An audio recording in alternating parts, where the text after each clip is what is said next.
Salam sejahtera dalam kasih Tuhan kita Yesus Kristus. Hari ini saya akan mengajak kita untuk melihat satu bagian firman Tuhan yang terambil dari 2 Petrus pasal yang ketiga ayat 17 dan 18. Demikian firman Tuhan. Tetapi kamu saudara-saudaraku yang kekasih, kamu telah mengetahui hal ini sebelumnya. Karena itu waspadalah supaya kamu jangan terseret ke dalam kesesatan orang-orang yang tak berlaku hukum.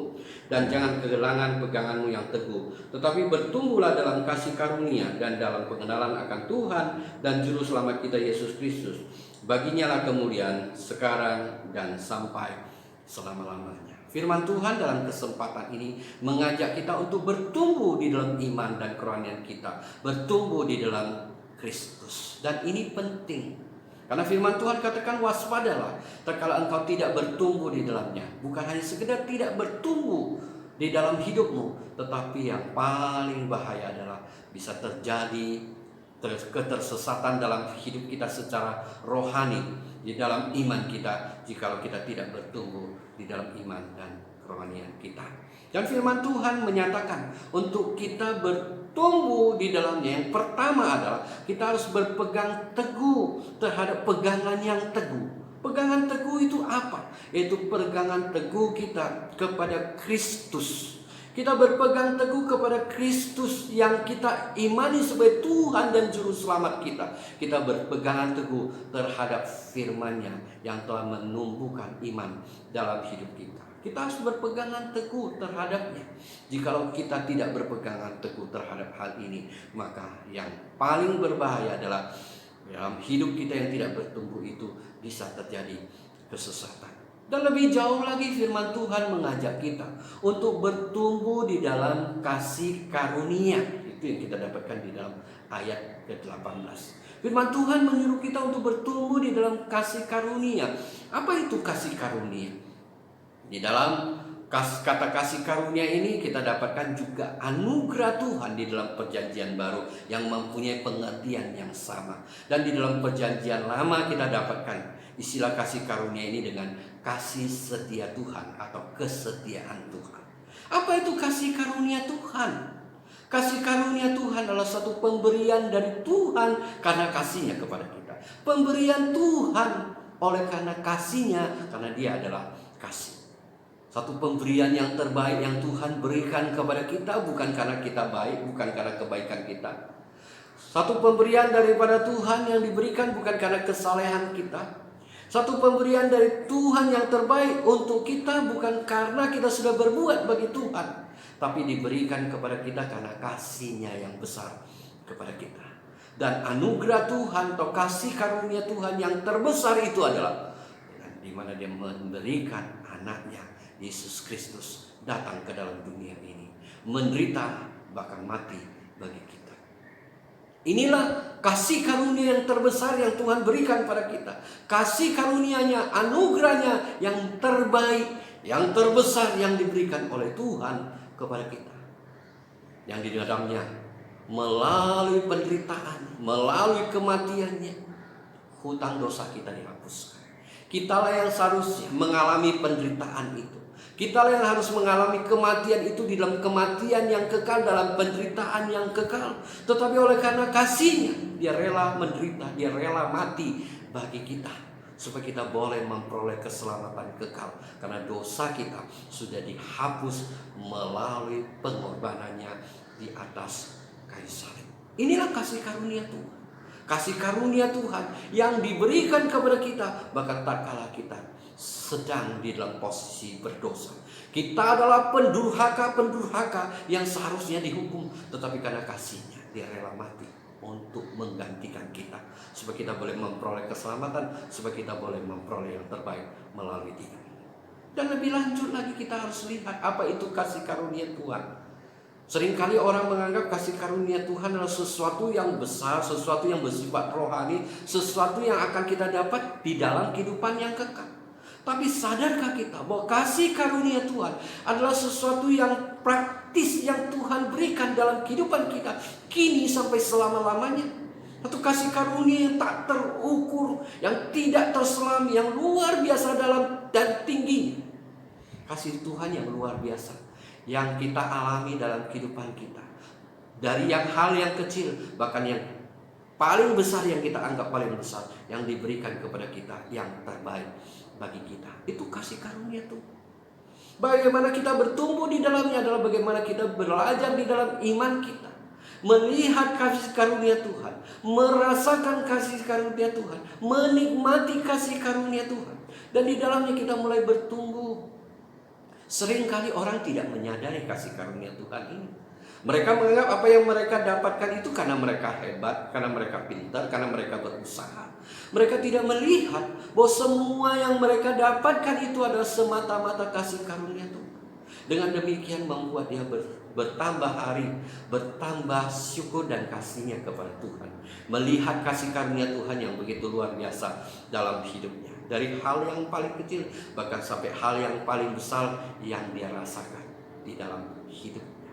Bahkan dalam hal-hal yang mungkin kita rasakan tidak baik pun kita dapat melihat kasih karunia Tuhan. Karena kita bisa melihat akan rencana dan rancangan Tuhan yang terbaik, karena dia bekerja di dalamnya untuk mendatangkan kebaikan di dalam hati kita. Sehingga dalam hal yang tidak baik itu pun kita bisa bersyukur, karena kita melihat dari hal yang tidak baik itu ada rencana Tuhan yang baik. Inilah kasih karunia Tuhan yang membawa kita sekali lagi bertambah mengasihi Tuhan, bertambah bersyukur kepada Tuhan, sehingga dalam hidup kita ada kerinduan untuk berbuat bagi Tuhan dan sesama kita dalam hidup kita, dan kita mau persembahkan itu bagi kemuliaan nama Tuhan. Bertambah kasih karunia Tuhan, bertumbuh kita di dalam kasih karunia Tuhan, membuat kita bertambah syukur dan kasih kita kepada Tuhan, sehingga dalamnya kita berbuat bagi Tuhan, berbuat bagi sesama kita untuk kemuliaan namanya. Sehingga dalam hidup kita berkuranglah hati yang mengeluh, berkuranglah hati yang menggerutu, apalagi bersungut-sungut. Itu dijauhkan, karena kita tahu kita sudah mendapatkan apa yang terbaik daripada Tuhan di dalam hidup kita semuanya.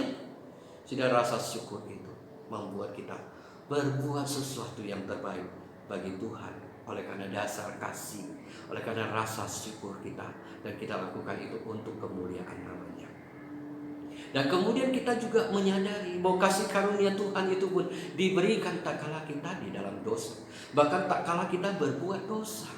Inilah dapat kita lihat kasih setia Tuhan dalam hidup Daud. Daud melakukan perbuatan jahat, dia berbuat dosa, dia membunuh suami orang dan mengambil istrinya. Suatu perbuatan yang sangat jahat. Tapi kita melihat bahwa kasih karunia Tuhan, kesetiaan Tuhan begitu luar biasa dalam hidupnya. Tapi menjadi pertanyaan, apakah kita harus bertekun di dalam kejahatan dan dosa itu supaya bertambah-tambah kasih karunia Tuhan? Tentu tidak. Roma pasal 6 ayat 1 mengingatkan kita, bertekunkah kita di dalam kejahatan dan dosa untuk kita bertambah-tambah kasih karunia Tuhan dalam hidup kita? Tentu tidak. Karena kita sudah mati bagi dosa, Kristus sudah mati bagi kita, dan dia bangkit untuk kemuliaan Bapa. Oleh sebab itu kita juga yang sudah dibangkitkan bersama dengan Kristus, dengan hidup yang baru, kita juga harus hidup bagi kemuliaan Tuhan, untuk kemuliaannya. Kita tidak boleh lagi hidup di dalam dosa. Tapi disinilah kita melihat kasih Tuhan, kasih karunia Tuhan yang begitu luar biasa, membuat kita bertambah-tambah syukur, bertambah-tambah kasih kepada Tuhan, bertambahlah kerinduan kita untuk berbuat bagi Tuhan, untuk kemuliaan Tuhan. Bagaimana kita memakai hidup kita untuk kemuliaan Tuhan. Tidak ada keinginan untuk mencari hormat dan kemuliaan bagi diri sendiri. Oleh sebab itu firman Tuhan katakan kita harus bertumbuh di dalam kasih karunia. Dan yang kedua, firman Tuhan menyuruh kita bertumbuh di dalam pengenalan akan Tuhan, yaitu Yesus Kristus juru selamat kita, Tuhan kita. Firman Tuhan katakan bertumbuh di dalam pengenalan akan Tuhan. Bagaimana kita bertumbuh di dalam pengenalan akan Tuhan? Kita tidak dapat bertumbuh, kita tidak dapat mengenal Tuhan jikalau Tuhan tidak menyatakan dirinya kepada kita. Sehebat apapun dia, sepintar apapun dia, di dalam usahanya untuk mencari Tuhan dengan kekuatan, dengan kepintaran, dengan kehebatannya, dia tidak dapat mencari Tuhan. Dia tidak akan dapat menemukan Tuhan. Tuhanlah yang perlu menyatakan diri kepada dia, sehingga dia dapat mengenal dia. Tuhan menyatakan diri kepada kita. Tuhan menyatakan diri kepada Nikodemus, Lazarus, perempuan Samaria, bahkan penjahat di sebelahnya, sehingga mereka dapat mengenal Dia sebagai Tuhan dan Juru Selamatnya. Itu langkah pertama untuk kita mengenal Tuhan. Bahkan Nikodemus yang punya kepintaran, yang punya pengetahuan yang luar biasa pun dia tidak mengerti. Sampai Tuhan harus menyatakan diri kepada dia. Dia tidak mengerti apa itu kelahiran baru.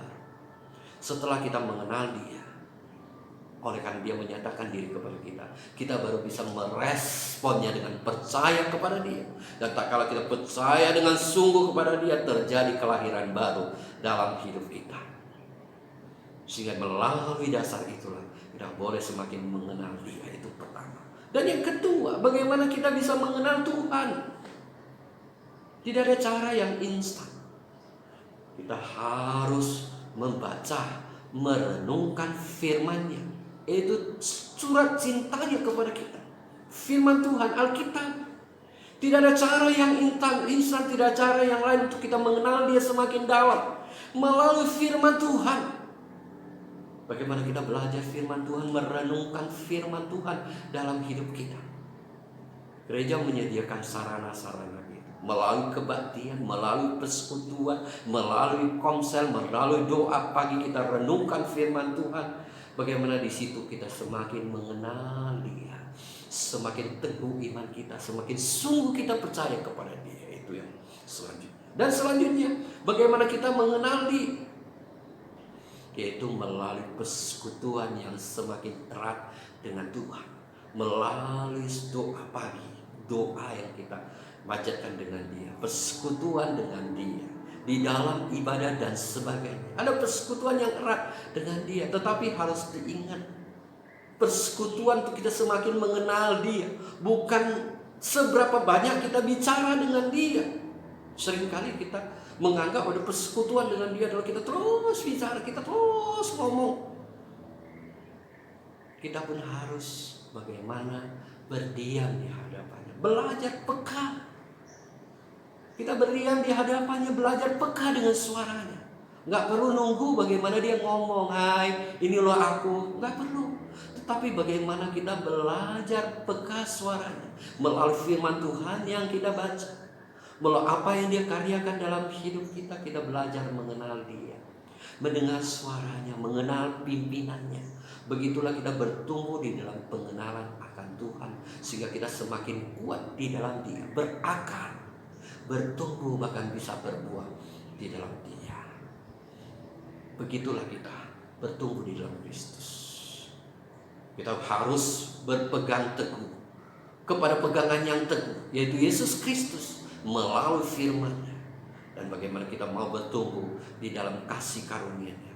Dan selanjutnya kita mau bertumbuh di dalam pengenalan akan Tuhan. Dan semuanya itu adalah untuk membuat kita semakin hari melalui hidup kita, mulai sekarang sampai selama-lamanya, bisa mendatangkan kemuliaan bagi nama Tuhan. Kita boleh persembahkan semuanya untuk kemuliaan Tuhan.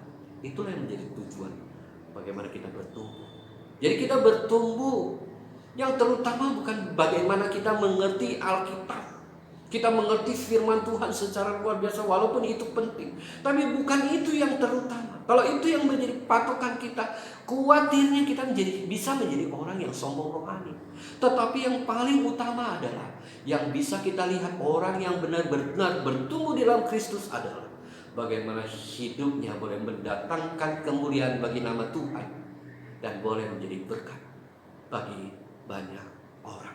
Itulah orang yang sungguh-sungguh bertumbuh dalam hidup